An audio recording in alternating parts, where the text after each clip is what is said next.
so won't be able to join us. So I will be your backup host for tonight. Okay. Okay. So yeah, I think we're just gonna. I try to have a more interactive discussion, right? Because you're all expert from different area in the whole ecosystem, right? So I think we can have a pretty interesting discussion today. Yeah. So just before we start, just a quick introduction. Sharash is calling in from Atlanta, right? That's right. Yeah. Sam. And Actually, I'm Jerome based out of from Atlanta, but yeah, you'll be Atlanta. surprised, Sam.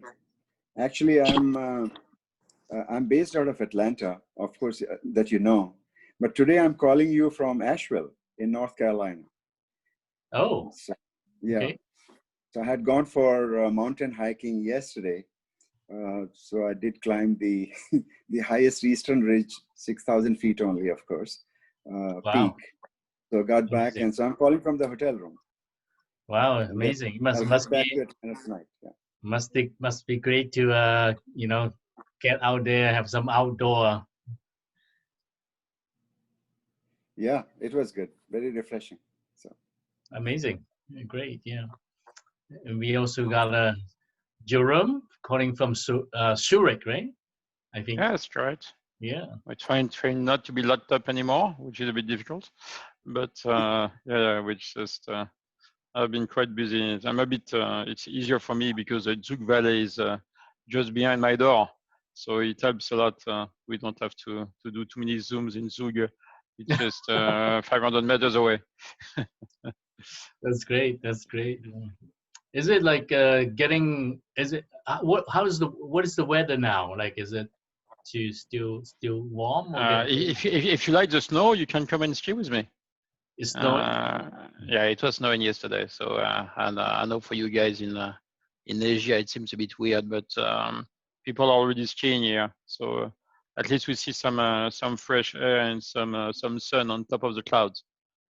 Right. So snowing, skiing season official starting. That's correct. This is we don't hike like our friends Suresh. We ski. You know, nobody's perfect. that's right. Yeah. Amazing. Well, I envy you, Jerome. Yeah. Well, whenever you want. So we love to have an increased amount of tourists from everywhere in right now in Switzerland because our hotels are empty. So it's a good timing. Yeah, great. Yeah. Well, and we've got Frankie and Joanne also from Hong Kong. Talk about women in blockchain and fintech. You know, they are the representative. Awesome. Yeah. That's good. Learn from Sam. I know. I'm learning every day. I'm learning functions and the project. So always learn from Sam a lot. It's good to see you. Happy to join this seminar, these discussions about the STO. That's great. Okay. All right. Looks like we also now have Tuhina from Singapore joining us as well. Hi, everyone. Can you hear me clearly? Well, we're just starting to get to know each other. So it's good. Like we have got Sarash from US and Jerome from Switzerland and Frankie, Joanne, and myself is in Hong Kong. And thank you for joining us from Singapore to Hina. Thank you. Thank you so much, Sam, for inviting me over. I heard Suresh's introduction and Jerome's too. All so right. I heard the conversation around ski and everything. Yeah. Well, I think Singapore is headlines of today, right? Because DBS is rolled out in the exchange. Yes, and it was an epic leak. It's amazing, you know? Yeah. So the whole thing was a leak, right? Like it wasn't meant to go live today. And some miscommunication happened. They put it up and then they took it down quickly. But internet never forgets. So we got the whole thing archived and the PDF of that. Now everyone's like analyzing everything that they're planning to do, the pricing. Yeah, someone managed to capture everything. They just put up for a moment. Yeah. Yeah. Yeah. Well, Amazing. let's just hope that after this, they will not give so much grief to the crypto companies and, you know, allow them to open the bank accounts. So that would be fun. But Right. definitely a leap forward. Well, and tonight I'm looking forward to hear from Frankie. Obviously, she's a prominent lawyer in the space, and you know, may share with us where we're heading on the whole compliance regulatory framework. Sam, I was just checking if there is another Frankie on the list, because it doesn't appear to be anything resembling me, but thanks so much for kindly introducing. I'm so happy to meet friends around the world in the crypto space. Great, yeah, excellent, thank you. So tonight I'm just going to be very casual and very interactive, I didn't design a specific question for each of you, because I know some hosts like to do that, but I'm just going to throw out some general question, and then we can have an interactive discussion around it, right? So basically it's around, you know, market opportunity around the whole tokenized asset and digitized securities space, right? And where we see the market is heading, where do you see the opportunity, and what do you like to see happen, right? So hope we keep it interactive. At the beginning, I'm going to start with a 10 minutes introduction for TADS Awards. And well, thank you for actually all of you is supporting TADS in one way or the other. So really appreciate for your support. This will be the last information session. We will close our nomination by next, I think it's next Tuesday, exactly 1 week from now. We already have many very interesting projects in the nomination, so this will be very exciting. Okay, so let me pull up my slides.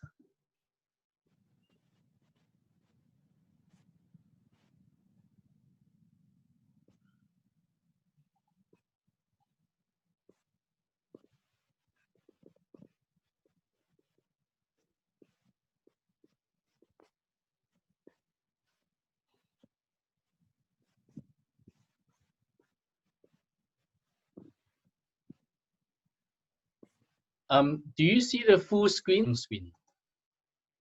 Yep. Yep. Yep. Is this full screen now?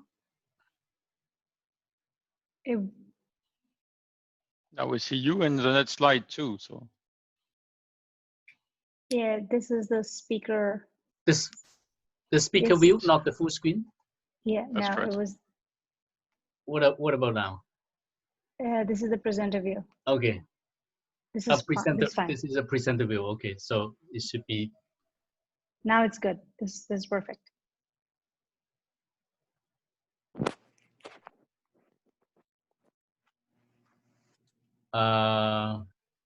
Sorry, I have two screens, so that's why sometimes I mixed up. Is now okay, or the one before? No, the one before. Okay, got it. So you should swap it. Yep, perfect. All right, excellent. Well, thank you. So yeah, maybe I'm starting now. So as people will start joining, and it is also supper time in Hong Kong, so they might need to finish up to come.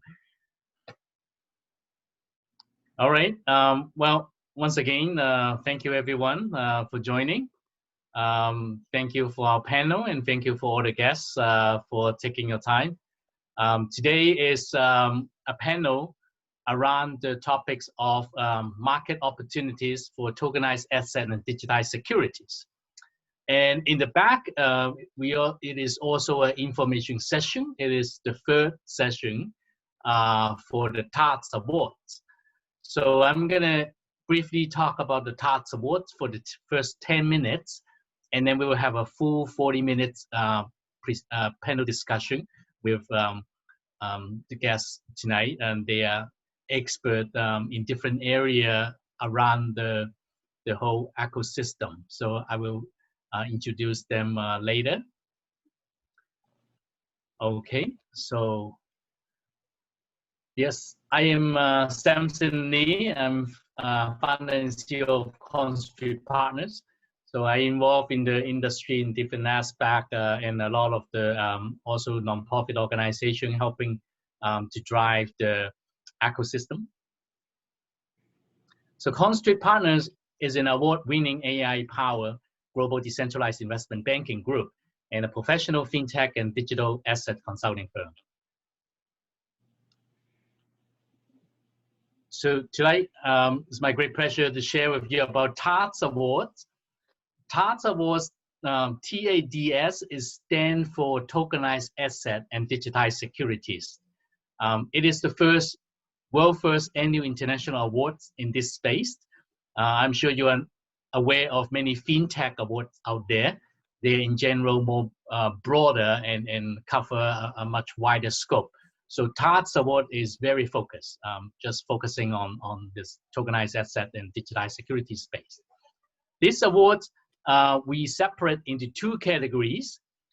You see the one on the left-hand side, what we call the best of class TADS, is target to issue an award to different security issuers. And the second category on the right is what we call the ecosystem excellency. So it's an award target for the different solution providers along the value chain. So these are technical solutions. We are currently at the nomination period. It will run until next Tuesday. So if any audience tonight, if you're interested, you still have time, but you have to hurry up, right? And we will have an award ceremony on the broadcast online on November 18th during the Hong Kong Blockchain Week. Okay, some background. Again, it is the world first annual international awards for the tokenized asset and digitalized security space. It aims to recognize and honor those who bring contribution and have achievement in this space. It's a worldwide award, so we are targeting for nominees all over the world. It also aims to bring together individual and business to drive and have better momentum driving this area. And last but not least, we are working with different industry leaders on the global market, trying to establish best practice and in some ways measuring standards of what's considered a high quality tokenized asset or digitized securities, right? For example, in the convention security space, we have many different type of models, right? How to measure stock price, performance of a companies. But for the digitized security space, there are not many of such models. So hopefully we can also start some work around there. These are some of our strategic partners. So they include a lot of a global leader in this space.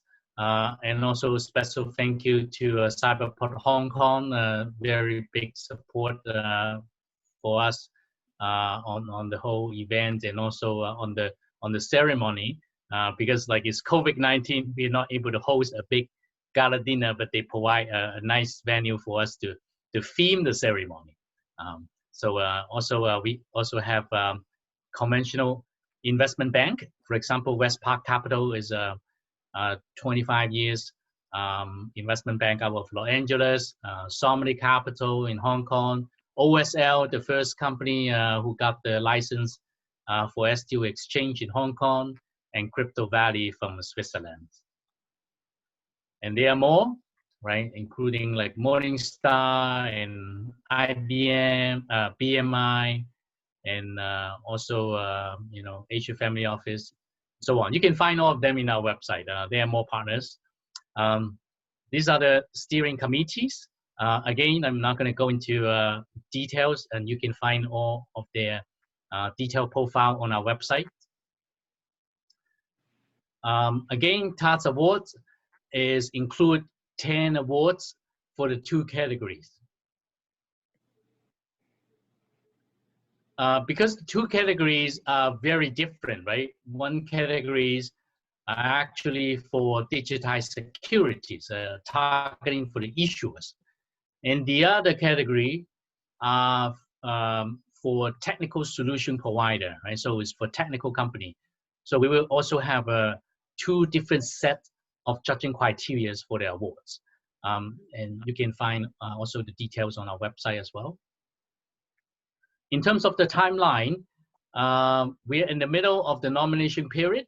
Nomination will close on November the 3rd, and with the ceremony be broadcast on November 18th during Hong Kong Blockchain Week. So we will announce the result at the same time.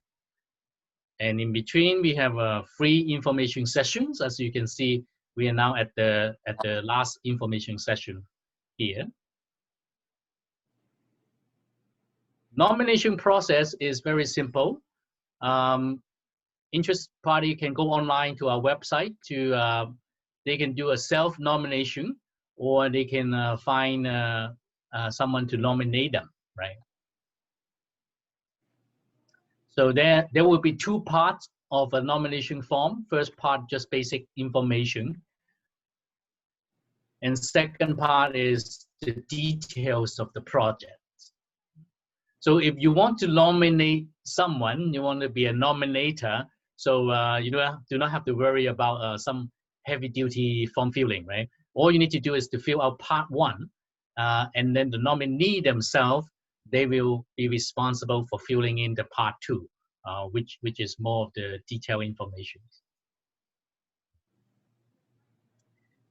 Once the application is complete, it will send to the vetting and audit committee. So they will verify and screen and come up with a final list of projects. And then the final list will be sent over to the award committee, right? So the vetting committee is for screening and vetting, but the awards committee, they are for judging and grading and scoring and the final winner selection. So just one tip, if you're interested to submit your nomination, if you go online and to our website, if you find any partners on our website, either they could be a committee member, a global ambassadors, or any of our partner companies, if you ask them to nominate your project, so your project will receive a 5% bonus point. So this is very transparent, totally fair, and you can approach anyone. We have over 30 partners on our website from all over the world, different countries. I'm sure some of them will be very happy to nominate your projects. Okay, so yeah, we select Hong Kong this year to launch TADS Awards because Hong Kong is a global financial center. Especially this week, we have a lot of news with Ants Financial coming, the largest IPO in the history.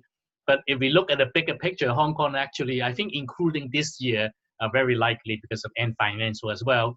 Hong Kong in the past 12 years, actually 8 out of 12 years is world #1 IPO markets.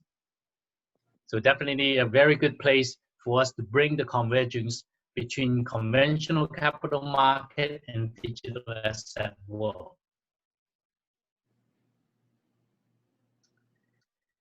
Again, we will have the ceremony broadcast during the Hong Kong Blockchain Week at 8 o'clock in the evening on the 18th of November.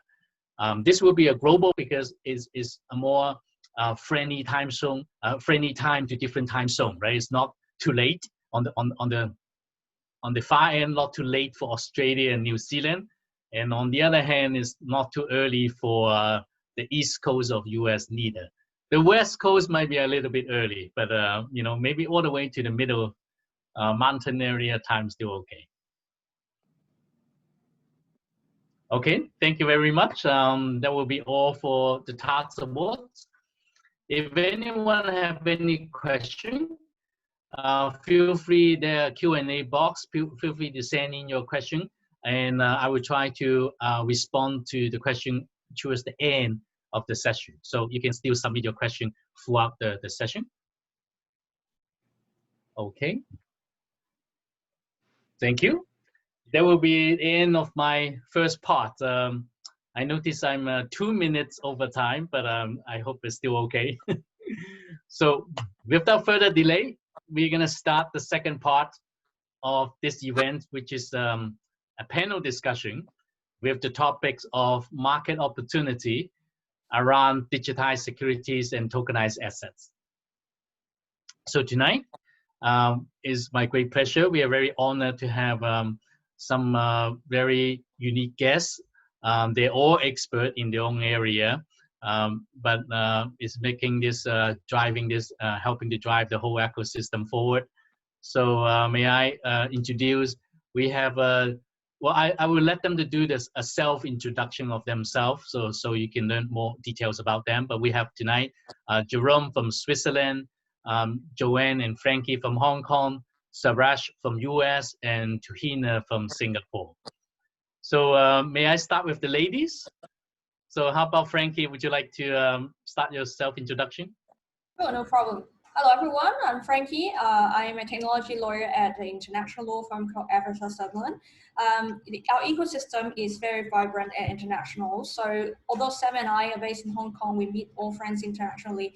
I think Sam and I need each other since 3 years ago when we are at the blockchain or STO industry events. So it's a pleasure to see that from a lawyer's own perspective, the regulations is matching up and seeing opening up worldwide institutions and on both the startup front are all embracing the advancement of the security digital token space, and I look forward to discussing with my fellow panel members here. Thank you, Frankie. Okay, how about Joanne? Okay, hello everyone. My name is Joanne from Hong Kong, BMI Intelligence. Actually, our group is doing the traditional finance service, and I'm also the responsible officer of one type 9 SFC 1419, the meaning of the SFC under the SFC regulated activities companies. So we sell fund and also we management funds for the clients. Actually, we work Asia's time. Major clients come from China, Korea, Hong Kong, definitely, and also we do the biggest client base in Japan. So it is great to touch on the crypto. That seems I touch on first time is very late. Maybe I'm first time on the crypto is 2017. Actually, that time one of my clients, they mentions about what is the Bitcoins, and also talked about how use the crypto to doing some raising activities, raising funding activities.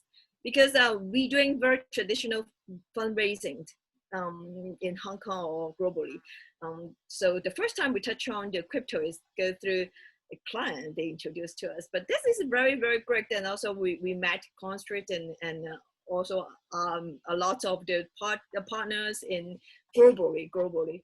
And some clients now just go through our network to try to create their own coins. Actually, for our stage, it's similar to list in Hong Kong, just like the listing project. So we worked with different parties and focused to see how to make the coins or the tokenized more compliance and use the traditional experience to add on the STO. We hope in the coming or in the futures, STO will be more compliance and to attract more investor globally to invest and trust on this investment tools. Thank you, Joanne. It's great. Yeah. Well, what about Tuhina? Hi, everyone. I'm Tuhina from Singapore. I'm the CEO of Propine. Propine is the first digital asset custodian that has been given the license to custody digital assets. So we are currently in the MAS's sandbox, fintech sandbox, and we will be exiting on January 7th. So it's around the corner now. Been a very, very fun journey, I would say. Lots of learnings along the way, and I think that the dream that we started off with and the thoughts that we started off with has been validated over the last 2 years. In 2017, when I used to talk about setting up a regulated and compliant infrastructure, it was considered very unfashionable at that time to mix crypto or digital assets with the regulations, right? It was like all about anarchy and like down with the banks, etc. And since then, I think the fact that we came from, I think any one of us who came from capital markets background at that time could kind of see that there is no way the whole story of financial institutions going down this route would ever come to fruition unless we actually see regulators embrace the space. And I think that's happened, and that's a journey that's well under its way. The space is getting institutionalized really, really well, and we were just talking about it, how DBS has taken a full bold face. Today they are coming up with their own crypto exchange after having refused crypto companies even bank accounts. So it is actually really, really fun to see these developments and be a part of it, and be a part of what I would say a historic journey of complete transformation of capital markets. Thank you. Yeah, thank you. It's great. Great to help you. All right, Jerome. My name is Jerome Schenbechler. I'm seems to be one of the oldest around the panel, and definitely not one of the ladies. So I'm pretty pleased to be very well surrounded with Suresh and Samson, not to be the only man around. It seems to be that I'm the only European. I'm a traditional old banker, so I'm sorry for that. And many years ago, we were convinced by some of our clients to move to crypto. First, it was normal crypto BTC. To be honest, I barely knew what it meant. And then it moved to investments we made in Tezos or Telegram or others. What is clear to me, coming back to what Samson is saying, is for some of us at least, all the crypto world is the end of intermediation. Or it's a new change of intermediation. You used to have all the investment bankers flushing us in Switzerland with all the crap IPOs that nobody wanted to buy in the US. So they were coming to the stupid private bankers in Switzerland to buy them. Now with crypto and tokenized assets, we have, it's a bit like the internet. You have a much brighter array of possibilities in front of you, and you can compare. And therefore, the broker who is trying to push you something is less and less important. You have direct access to the company. You can know what's going on. You can compare. What is interesting is maybe you have heard about it, because it is something we are fairly proud in Switzerland. For those who know Zurich, there is a very famous Fifth Avenue equivalent called Bahnhofstrasse. You know, we have only a train station, so it's very simple. And we just bought some tokens from the first building being tokenized. So people like us were able to buy parts of a building, which is a commercial building, in the middle of the best area of Zurich, without going to the notary, without doing a lot of notarized transactions and something like that. And it was done within half a day, where before to buy a flat in Zurich takes you 2 months. So you go faster, you can compare. It's tough because therefore you can compare better. And therefore, when people try to tell you something which is not correct, you can fact check very easily. But it's much more interesting. And for me, crypto and Bitcoin and all these new tokenized assets is really about transparency. You know what you buy, and you know at which price you buy it, and you are more informed. And this is why we see it as a future for clients and for entrepreneurs to raise assets this way, because maybe they don't need an investment bank. In fact, they don't need an investment bank. And this is quite new to raise money. Yeah, amazing. Thank you, Jerome. Okay, Suraj, I'd like to introduce yourself. Thank you, Sam. Greetings, everyone. It's really a pleasure to be with this panel and to share some of my thoughts. My passion for past several years has been really deep into innovation, commercializing innovation, and at the same time, at the intersection of business and technology. A couple of years back, I founded Open Range Capital Partners with the same premise. And right now, I'm also heading a new initiative, which is basically creating a next generation innovation ecosystem, which would be a mixed use commercial development, very much like, for want of a better word, like a smart city within a city. And at the same time, where it's not just about technology, but it's about life as well. Off late, for past about 4 years, I was invited to advise Georgia Tech in Atlanta. I'm based out of Atlanta. And what we wanted to study was, how can we innovate and commercialize innovations faster? We can always do a startup here and there, but how do you make them successful? Because we believe that there is almost like an innovation logjam in America, especially. So everybody thought you have to go to Silicon Valley or Boston to innovate. But we felt that there is a deep issue with the underserved markets. Why the underserved markets stay underserved? What is it that does not help them prosper or do well? So with that as a thought, we went about studying it, and we looked at almost like 4,500 incubators and accelerators all over the world. And we said, we probably need to learn from a whole lot of it. And I myself have been an entrepreneur, and for past about 12 years, did 4 startups. Prior to that, my life was in corporate work. I grew up in GE, right from being on the GE Capital's investment committee at the same time, also running businesses, especially the energy business. The earlier roots were in aerospace. I did work for NASA for some time after coming to USA 30 years back. And prior to that was with British Aerospace in England.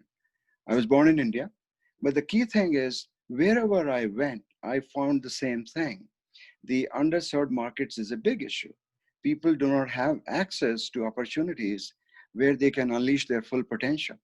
And that's been our core findings. I'm sure during the panel discussions, I would love to share what we found in the last 4 years and how can we address some of the issues using technologies like blockchain, like the innovations in digital currencies of late, and how can we create full potential of people going forward. So that's the kind of background at this point. Amazing. So as you can see, we have a very diverse group with very experienced executive from different area, from the traditional capital market, from asset management, from the legal system, and also from regulated advisory firm, and from the academic and also fund management. So very diverse group, and really pleasure to have everyone on board. So I think I would like to first start, right? Because starting out from the Bitcoin, and then what we have seen in 2017 on the ICO boom, crypto winter, and then regulation comes in. We see like sandbox program being rolled out throughout 2018-19, and now license being issued, right, one by one in different countries. As mentioned earlier, even DBS is launching. The big boys are coming in, right? So where are we now? Are we like on another hypes? Are we happy to see, hear your view from different perspective? How do you see, where are we now? And what do you see might be heading in the next you know, next year and something like that. So anyone, feel free to Sure, start. Sam, if I may take this opportunity to share a couple of key points that we found. The way I see market opportunities, just taking a step back for a second, they are driven by very fundamentally sound needs. On one hand, there is what we found was that innovators were all over the world, and we were not having the right kind of ecosystems to unleash or commercialize their innovations. And we saw it ourselves at Georgia Tech, which is a publicly funded state university. Even though it's a pretty good school, you still had thousands of patents and technology stacks which were waiting to be commercialized. Very similar situation exists. I traveled very extensively in China, of course, Singapore, Hong Kong, been there many times, in India, few other countries. Very similar challenges were being faced by their ecosystems, incubators, accelerators. The volume was very high, but the outputs and outcomes were still very limited.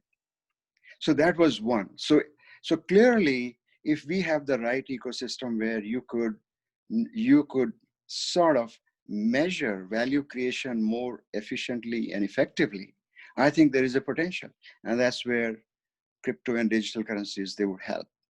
The second one which we found was there are certain industries where you do not have access. I mean, obviously finance, so many people do not have access to finance today. And just imagine if they had access to finance, their ability, or if you empower them, their ability to translate their own ideas and innovations would become many, many more full.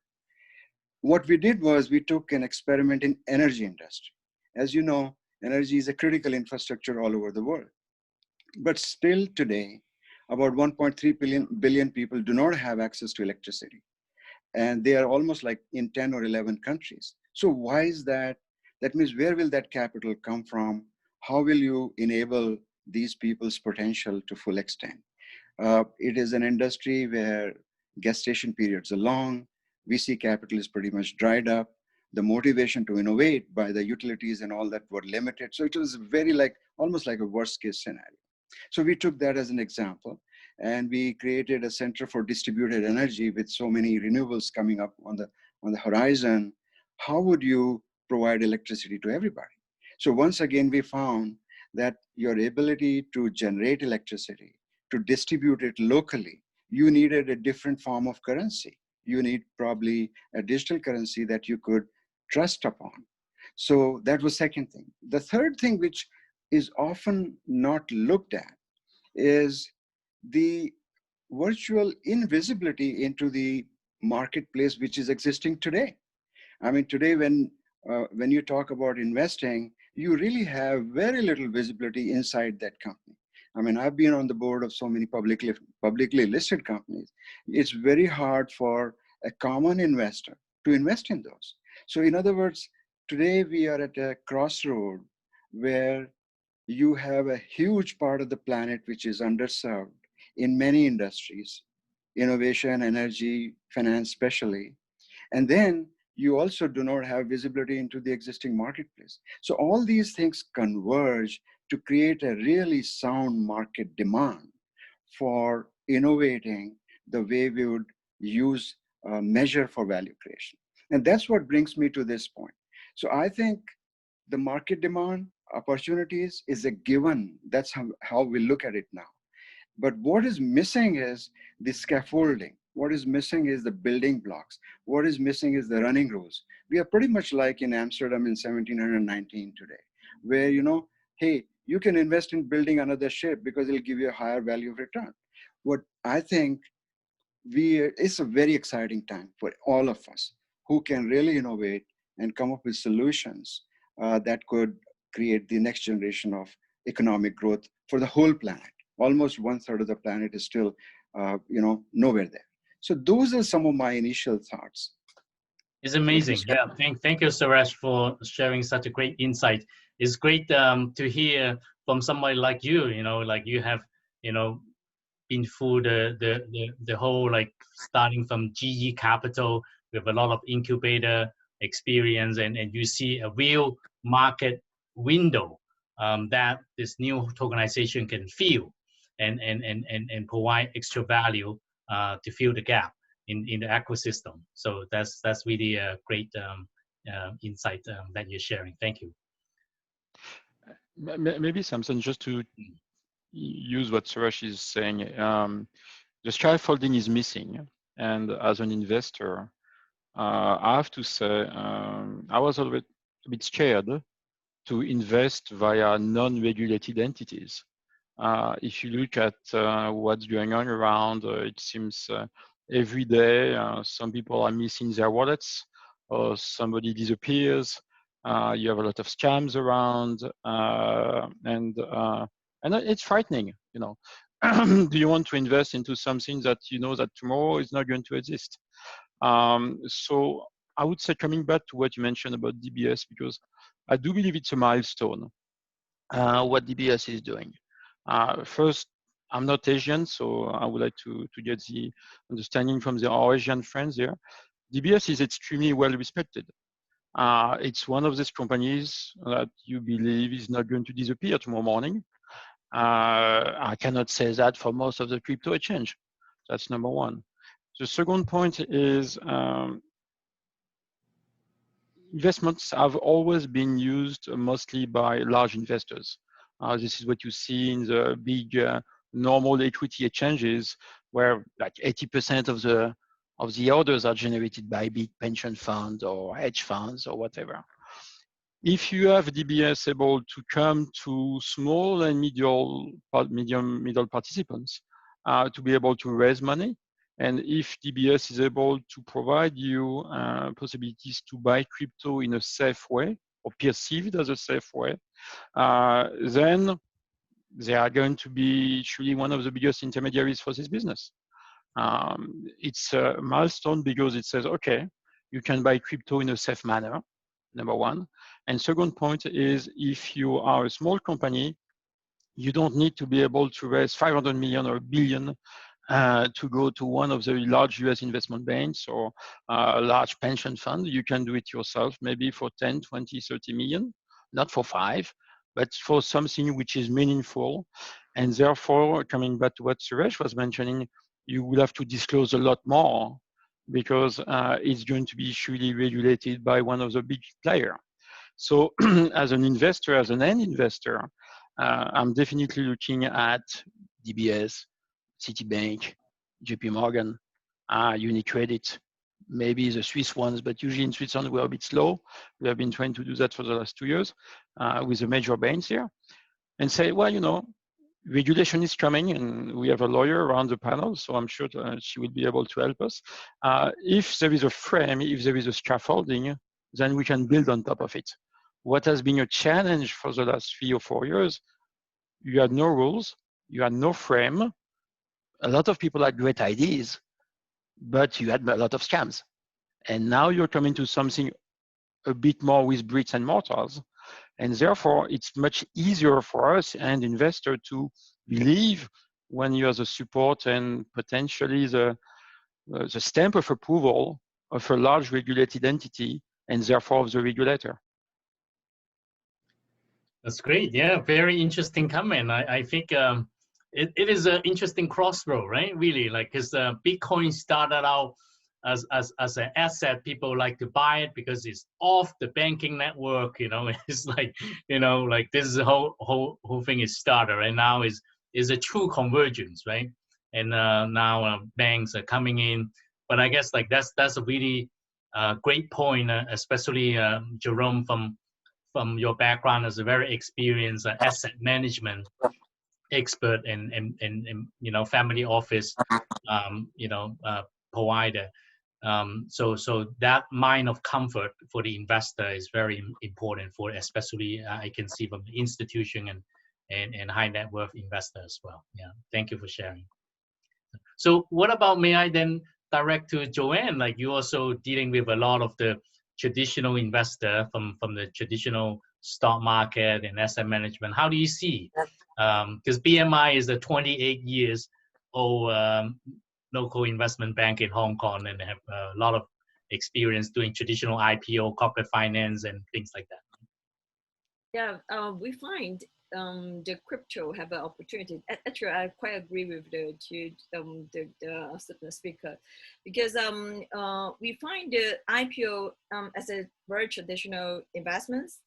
They can help to some bigger enterprise to raise the funding by very expensive cost to set up the system to get the trust for the investor. So in the very beginning of the early stage, we touch on the crypto. We find that it is very interesting that about the decentralized. But we find also we talked with Sam or discussed with Sam many times, is we need to protect the client interest. So for the tokenized, the major issue, maybe our investor or maybe our traditional investor, they were concerned about the safety. The safety separate in two parts. The first part is about the entities or the companies, the financial background, how they get the potential of the companies and the financial status, how they can earn the money from the industries. So that would be the investor to concern. For the IPO or for the traditional share market, we can vary from those standardized systems. For example, the audit report and also the auditors, professionals. But for the crypto, it's not easy to measure on that.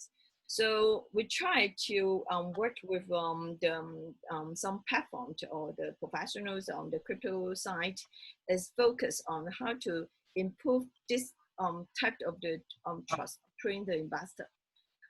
So that's why we see more and more company, they were willing to raise the fund. They will use a asset-backed crypto, use some asset to bet with some or solid asset to bet with the cryptos. That will be more interesting, or go back to the bank, just go back to the bank, why the bank joins, because they can, the traditional investor, they want to know or read or communicate with those they're more understanding, they more understand.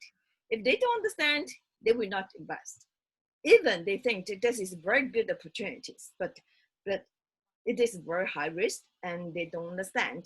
So if we can add on more traditional tools into, for example, trust, for example, banking, custodians, or maybe in the crypto world, this decentralized world, that's not necessary, but to make or comfort our investor, I think that will be more necessary to have those systems or to ensure the client's asset and also the investments.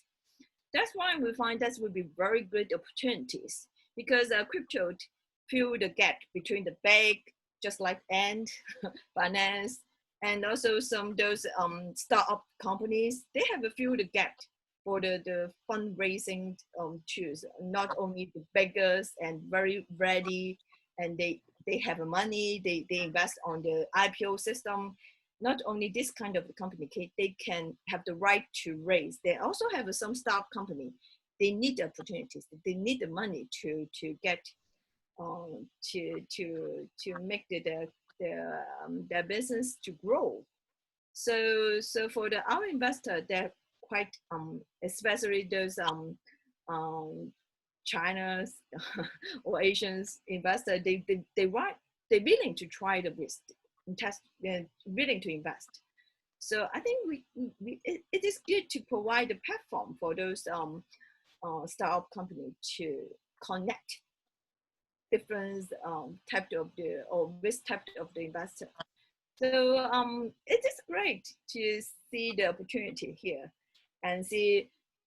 Also here, we can see the lawyer, we can see some more professional entities to join the crypto. This is good to make our industry more compliant and more understanding to buy the traditional investor. Thank you. All right. Yeah, excellent. Thank you. It's great to hear. You see, definitely also a good opportunity for BMI as well, for a firm that have 28 years, like with the traditional conventional market, now also thinking about offering some digital, like around the digital space.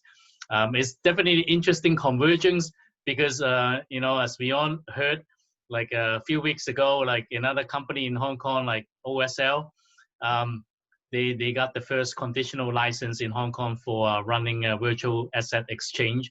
They actually start out from virtual, right? Because some of you might know the history. They started out as ANX, is one of the first crypto exchange in Hong Kong, right? And then now they fully get the fully regulated with getting the traditional Type 1 and Type 7 license.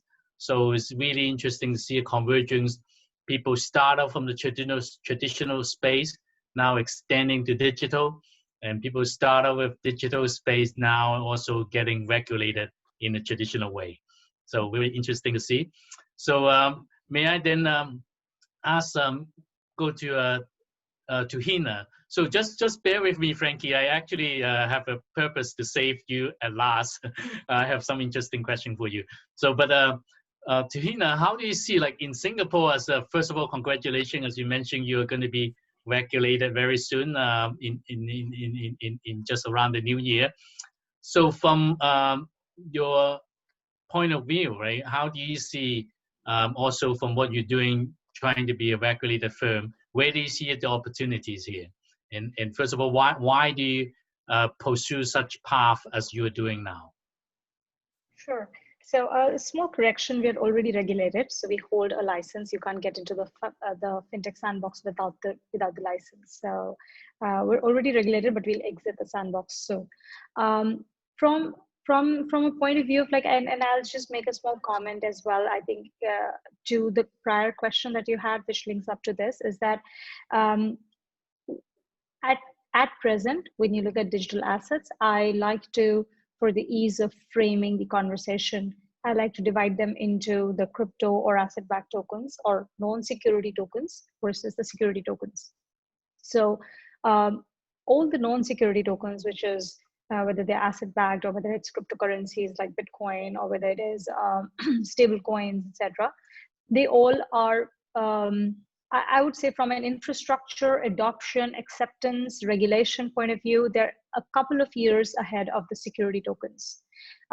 So this is the year after about 2 years of lying low, finally, or like 1.5 years of really lying low.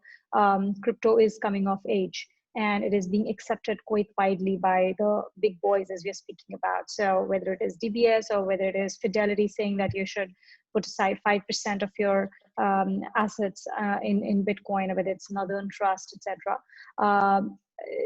or whether it is PayPal. I think that's a very, very big news lately, right? That's come through. So these guys are going up the curve on infrastructure on Bitcoin. Pretty much everyone today knows what is Bitcoin and they want to start to invest in it. I think it's quite further along. However, on the security token side, things are still not there yet. The infrastructure required for security tokens is very different from the infrastructure required for crypto. So for example, when you talk about crypto custody, for example, it is really around only one major thing, which is about physical safekeeping of the asset. Whereas when you're talking about the security tokens, then the custody is, this is only a very small part of custody. Apart from that, you also need to take care of the entire life cycle management. Then you're also talking about the clearing and the settlement of trades, etc. So the requirements are rather different. And the big boys are coming in this as well. So for example, in case of DBS, today they're talking about only crypto custody in a very limited manner. They're talking about crypto exchange, which is again limited in terms of the hours that it will operate, 9 a.m. to 4 p.m. However, for security tokens, you're beginning to see that layer beginning to develop now. Like Propine is the first digital security token custodian to have got that license. We are beginning to see the first wave of such exchanges come through in Singapore, in London, who we are in touch with. So so from that point of view, I think Singapore, we are very blessed to be in Singapore, which has been extremely avant-garde and very progressive as a regulator. They have taken a very a very nuanced and a very progressive approach on this side. So like we approached MAS for the first time in January 2018. And at that time, when we told them that we would like to apply for this license, their first response was like, no, don't apply because we don't know how we're going to approach this asset class. However, since then, things have been quite coherent. There has been a lot of very open discussion, which eventually led us to actually do a full, we did a full demo of our technology to them in October 2018 for the first time. So since then, we've come a long way. They have been very coherent, unlike, for example, US, where different regulatory bodies have been giving out very different discourses, a very different sense of how they wanted to regulate things, whether it's is crypto a commodity, or whether it is a security, whether it is a currency, whether it's a payment system, etc. Right? So, so I think overall Asia as a whole has been much more coherent in its approach towards regulation and is definitely making much larger strides from a regulatory point of view. And hence, I think it's going to become a really major space for digital assets, which actually, from that point of view, it is very different from the issuance, etc. So the actual adoption of technology is much higher in US or in Europe. So you will see a lot more issuances coming through, a lot more investors actually investing in that compared to Asia. Asian investors have been a lot more interested in just the cryptocurrency side of things, or capturing the value that accrues from volatility, the trades that happen, rather than a long-term investment or thinking about digital currency. So I think Asia, Europe, US, they have very different characteristics when you start to look at how they, and of course they will eventually converge, but from a point of view of how investors are behaving, how the infrastructure players are behaving, or how the regulators are behaving. So the three tracks moving in slightly different speeds in all three continents. Mm-hmm. Yeah. Amazing. Yeah. Thank you for sharing your insight. I think it's very interesting. I definitely agree. Like in US and Europe, I think particularly US, they definitely have the head start, right? Because I think they still have the most number of licensed STO exchange. And if we look at the STO report, over still half of the STO is based on US regulation filing, right, from the jurisdiction of US. But also I want to make a comment, even like the world #1, so-called the #1 security tokens, trading now today is, I think is overstock in trading in the T0 exchange, right? Yes, yes. They consider the #1, but guess what? Daily trading volume is $20,000 US, and they are world #1. So I want to tell that this is just right at the beginning, right? Like Asia, we can surpass that easily now with like 2 exchange coming online in Singapore, 2 in Malaysia, and Hong Kong got the conditional license. I'm sure Korea and Japan's coming online. I can actually see that what you mentioned about Asian leading in crypto, hopefully that can also translate into security tokens as well. Hey, so yeah, for Frankie, so I like to get your view because you very experienced lawyer from actually like a bigger picture on the whole tax space, not just digitized securities. I met you while you were at DLA Piper, and now you're at Evershed Sutherland, also very international global law firm.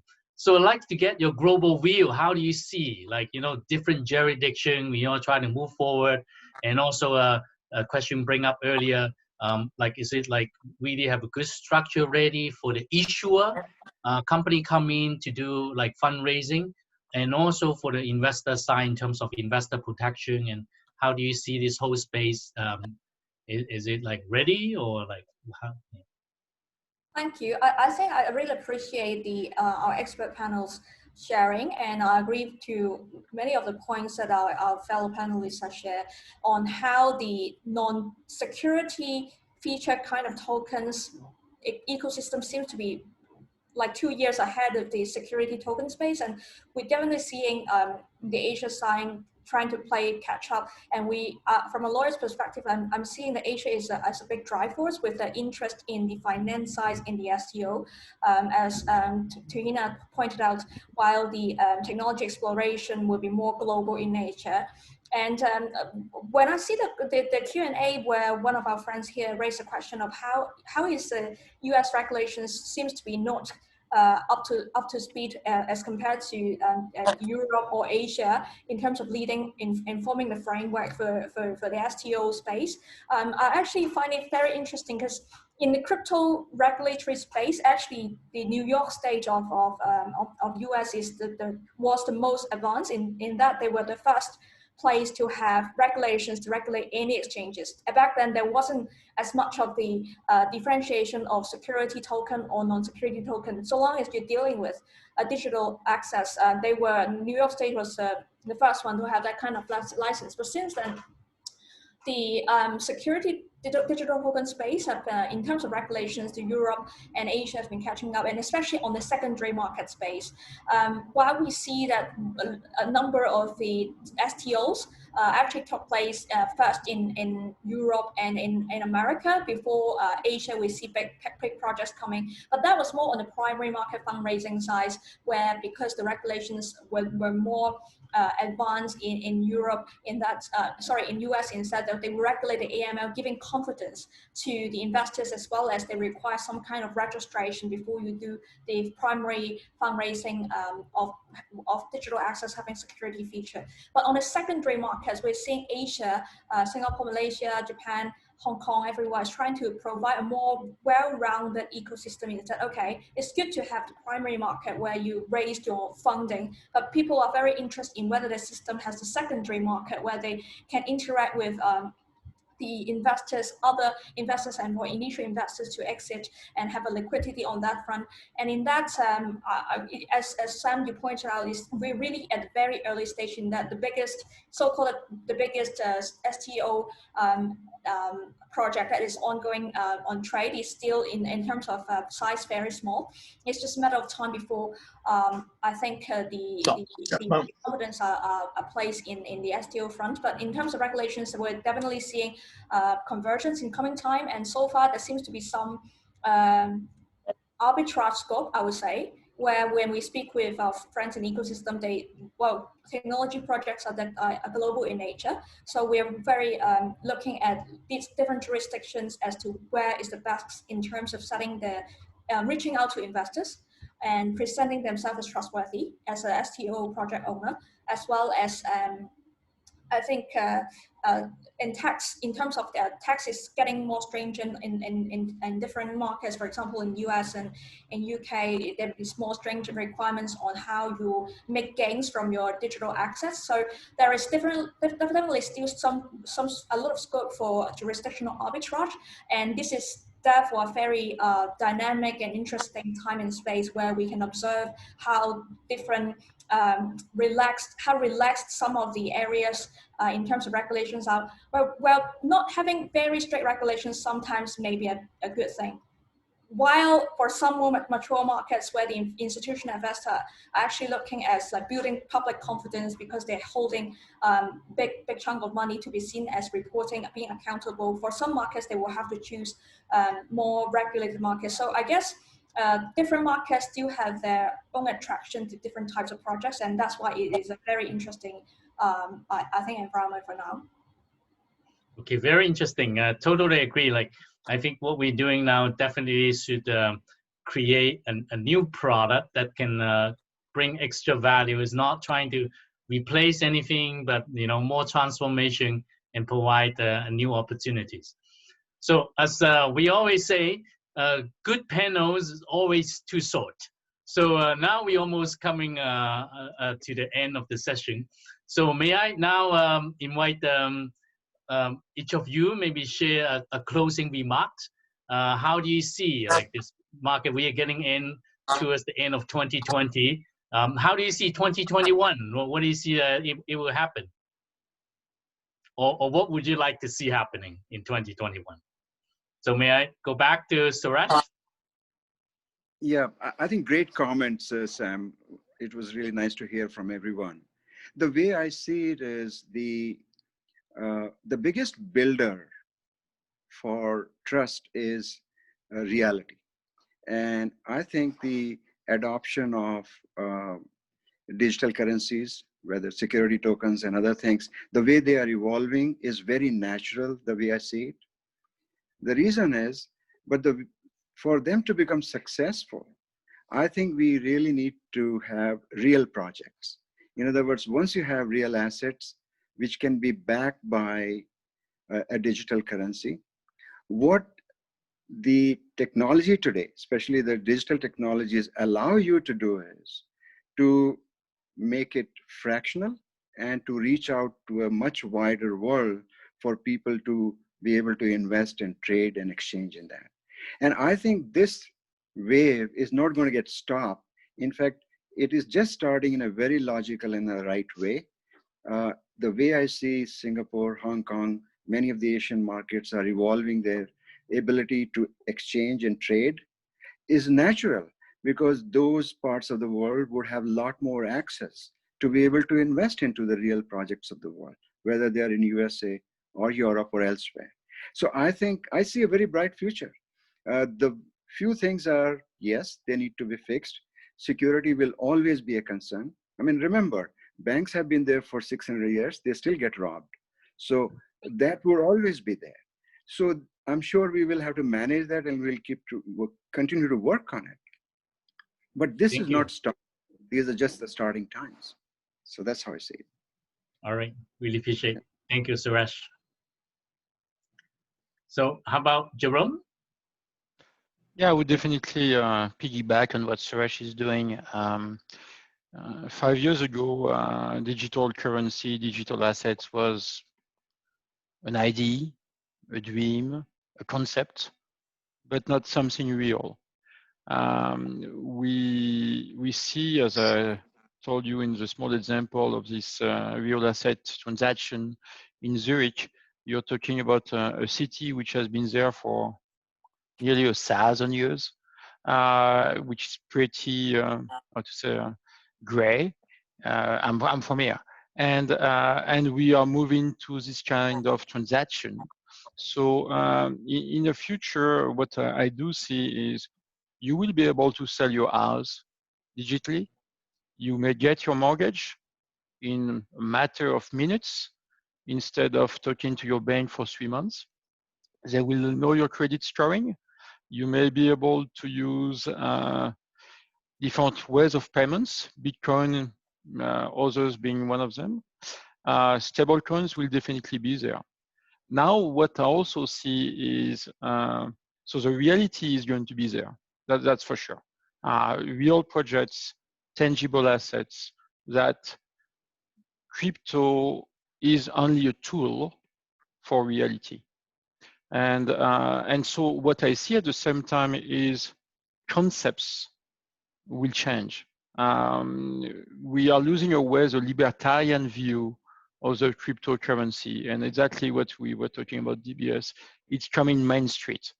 Before it was reality for a small number of people, and now potentially over the next 3 to 5 years, I see it as a much more regulated for mass markets.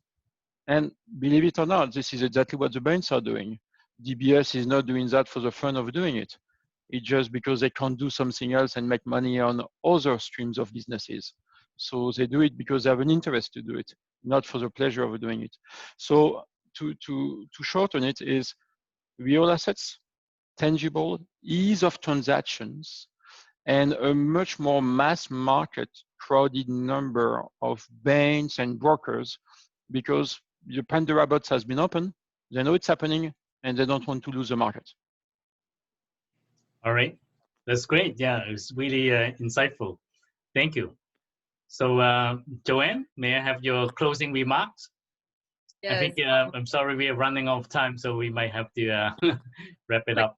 Thank you. So, well, actually, we think for the crypto, if we can introduce more tangible rules and compliance to our investors, actually, it will be a great futures, just like US, just like different market, we need some choose or channel for those investors to take some crypto investments.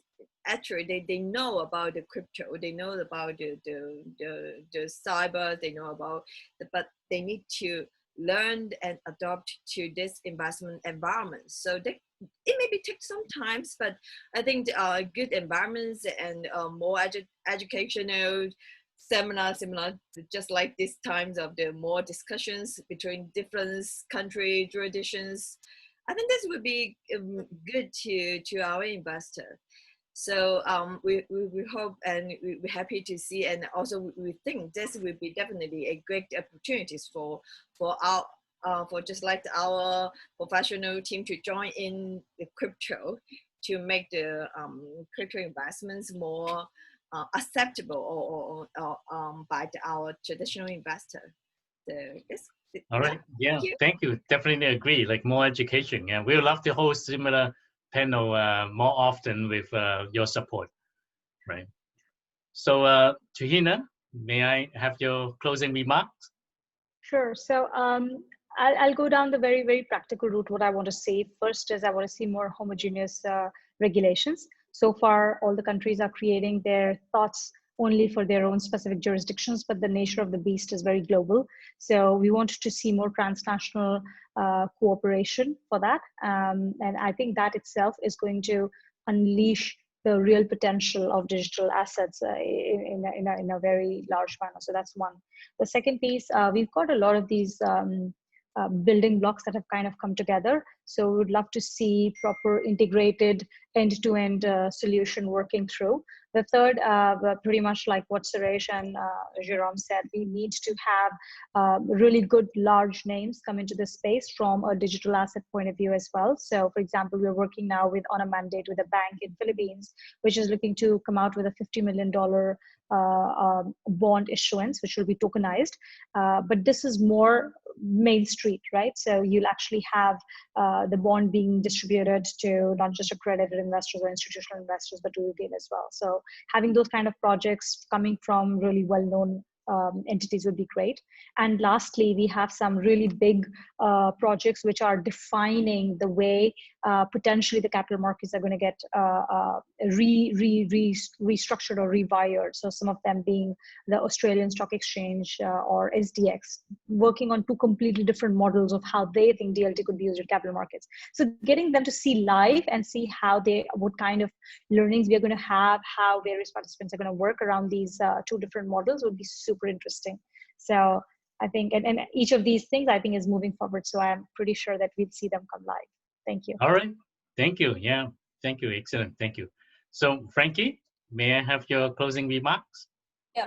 I think it's a time when the public and the market has faith in the compliance aspect, and gone are the days when digital organs were seen to be a vehicle for money laundering. But on and on, this is definitely an international cooperated efforts to crack down on any bad use of the financial vehicles, and actually digital assets have all the technology bases to support all the evidence, timestamping, and the tracking and anti-money laundering measures. I think in the coming time we'll see more of the good attributes coming from the digital asset space, instead of being it itself being seen as a vehicle to evade or get around the rules.